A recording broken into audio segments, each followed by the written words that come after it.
Puka Nacua, is he gonna be out for a month or longer? What's the sense for him right now? Yeah. So he's been banged up, and so I think that they're going to take their time in bringing him back. The good news for the Rams is that they feel great about where they're at that position. The depth they've got at that position is better than it has been, and Cooper Kupp is. I mean, I think everybody saw it, right? Like he looks like the old Cooper Kupp. And, I remember talking to Sean McVay about this over the summer and how excited they were because this is the healthiest he's been for an off season really since the Super Bowl year.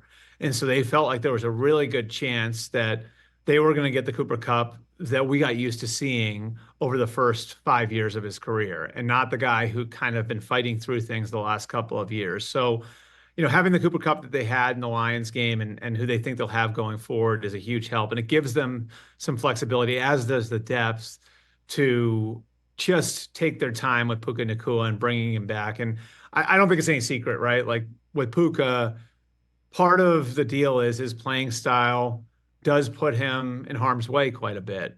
He has almost like an Anquan Bolden type of playing style position.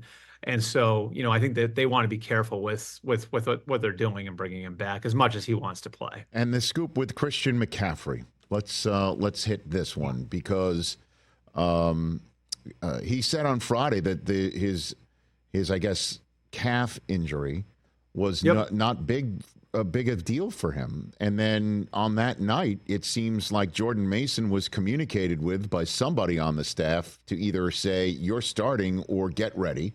Right. Be ready. Be ready. Yeah. Right. Be ready. And then he's dominant against the Jets. That said, what's the scoop with McCaffrey? How serious is this?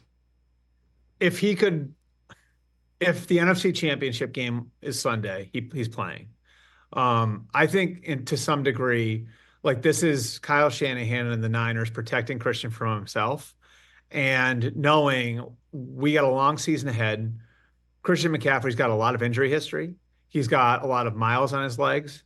And as well-conditioned as he is, and as meticulous as he is about getting himself ready, we're going to need him in January a hell of a lot more than we need him in September. And I look like they've got the flexibility because they've got such a good team, Rich. You know what I mean? Like, and seeing what they were able to do in the running game against the Jets only gives them more, it gives them more ability to be flexible in bringing him back. And so, I think as much as anything else, this is Kyle Shanahan knowing that this is something that can linger, a calf can linger, an Achilles can linger, and there can be really there can be a real bad circumstance that can arise from pushing somebody back out there before he's fully ready. So as much as they want to see him out there, seeing what they saw from Jordan Mason in that game on Monday night, I think gives them the flexibility to play it safe. And, this is what we used to see the Patriots do back in the day, right? Like where you almost treat September as like an extended preseason, right? Like when they were really rolling with Brady, where they could manage guys certain ways. I think that's sort of what the Niners are doing here with McCaffrey. So what do you think? Do we see him Sunday, or they're just going to be cautious again? Like what's your my guess would be they'll be cautious again, and we'll see him in week 3. That's just my guess. That's what we'll see. So you'd see him, and that would be one to return for at the Rams. That would certainly be of importance. You know.